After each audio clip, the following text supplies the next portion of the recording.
Diablo 3 or Diablo. This is a very zoomed in version of the Diablo subreddit, simply because I cannot format it properly. That is my bad.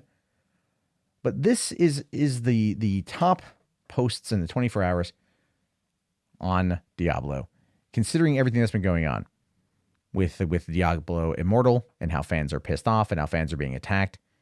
Now, I did talk about this yesterday. I did talk about this in a video yesterday where I mentioned that it kind of feels like Diablo players are starting to understand why GamerGate's a thing.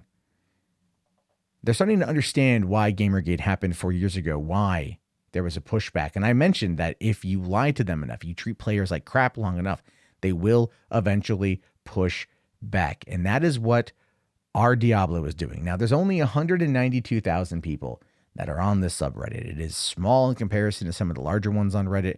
Absolutely. And I guarantee you there are more than 192,000 Diablo players out there. But words travel.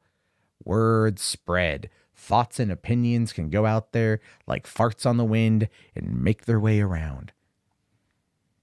And gamers, the best part about them, in my opinion, is that they are a very passionate bunch. They are a very dedicated bunch of people. They love to play games.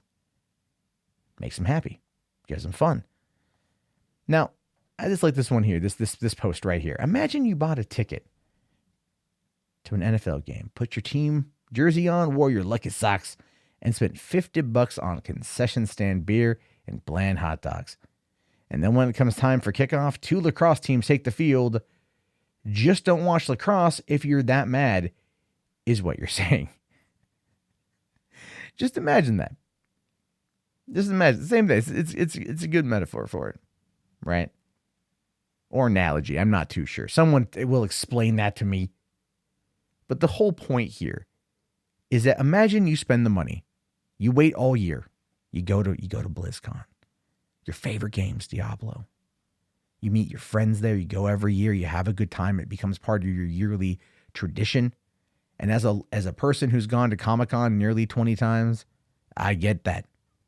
You bend your life around these events. You make sure you're at these events. You go because you love the experience, you love everything about it. And you wait for the new and exclusive releases.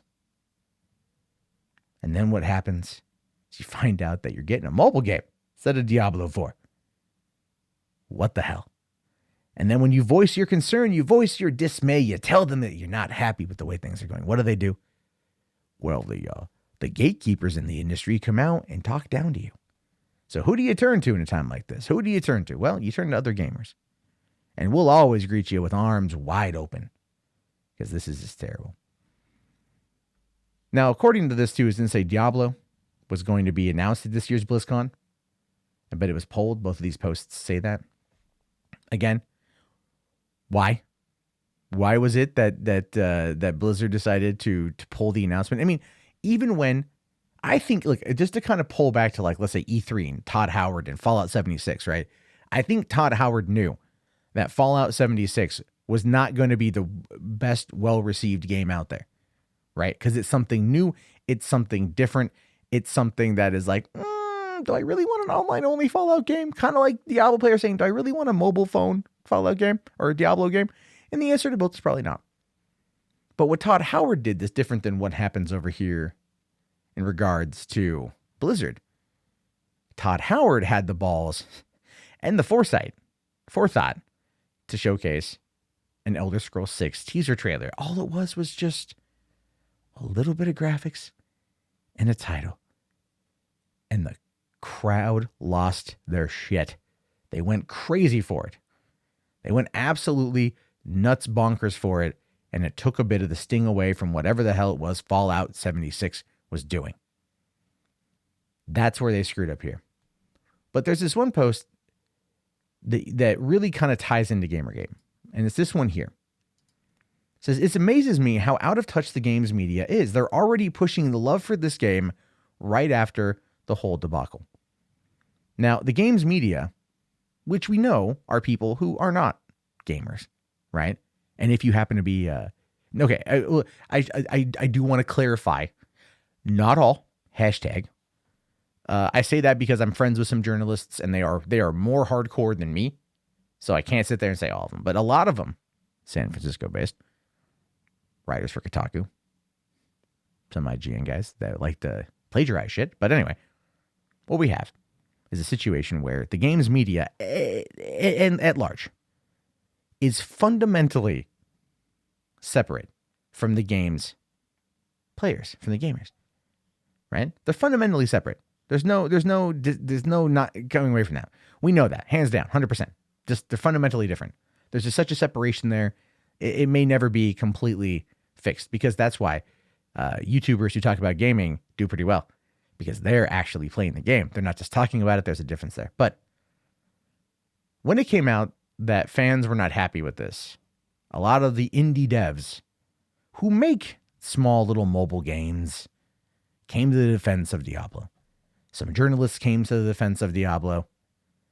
Some developers attacked people who were criticizing it. Actually, many did. And what that does is it causes a rift amongst these kind of players. It causes a rift amongst the Diablo fans. Because what does it do? It basically tells them that you don't matter. It basically tells them that you don't mean anything.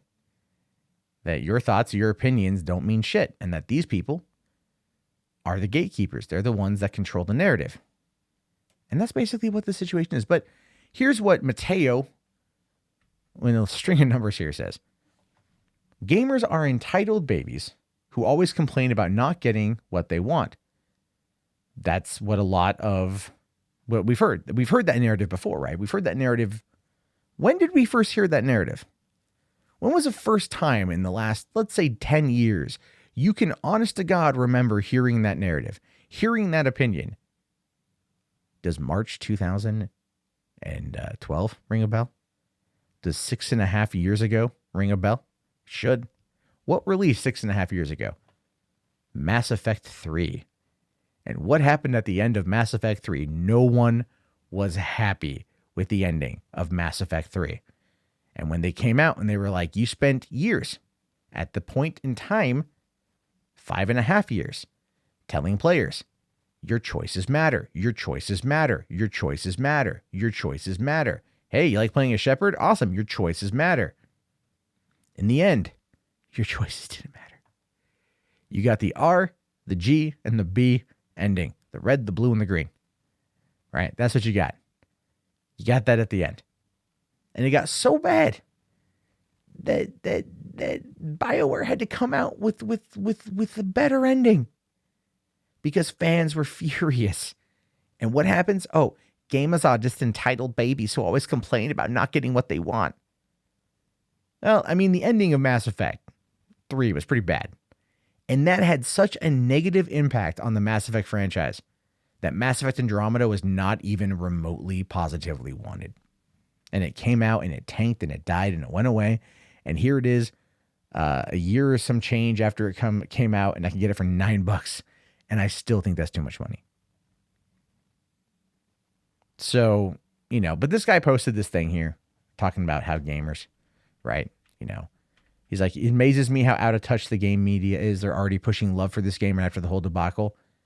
And he got some flack for it, it looks like, saying here that do not just go with the popular opinion. You don't have to agree with me. I'm not trying to claim that I'm some kind of representative for this community. All opinions are welcome and you're free to disagree. My point, and this is the thing worth paying attention to here, my point is that there is a large disconnect between games media and the community that they're supposed to appeal to, and that they spend so much time trying to vilify dissenting opinion and so little time trying to understand why people are bothered. Now that right there, and I don't know who this guy is. I don't know if he's been around for a while, and there's no mention of GamerGate in this particular top post in the OP. But it's very similar to what GamerGate was. It's very similar to what GamerGate was all about. It was very similar to that. So it really does make you question whether or not Diablo players are going to essentially start their own GamerGate. Right? Right? And they might. They might start keeping tabs on who says what and how it ties back to Blizzard as a company, and whether or not Blizzard's response is something that is this is, that is passable. And the passable response, look, this is my opinion, but the passable response could just be, this is the direction we want to go in the game. We understand you may not like it, but this is just the direction we want to take this.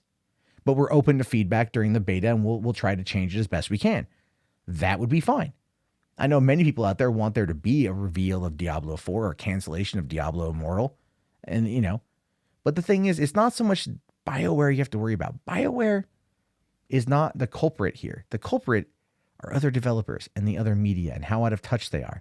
And how even 4 years after GamerGate, this rears its ugly head once again. An announcement was made that was bad. It was bad. Gamers come out, fans at the event made specifically for this particular type of game, for this company, for people to go and show their support. And they're upset. And the response is, you're just a bunch of entitled man babies. Of course they're going to get mad. Of course they're going to vocalize it. But here's the thing. A subreddit with 192,920 readers, they can mobilize. They can organize. They can talk. They can pay attention. They can grow and get sympathy and find other communities of gamers that are like, yeah, we don't like being talked down to either. And then, they could become the next GamerGate. Now, there are people out there that want it to happen. There are people out there that want it to happen. Me personally, I don't want to see another GamerGate, but I can understand this being the spark that kicks off the next round. Because it's been 4 years, games journalists haven't learned. Haven't learned not to attack the fan base. Haven't learned not to attack the player base. Haven't learned not to attack their audience. Because these people can strike back. There are way more of them than there are of you.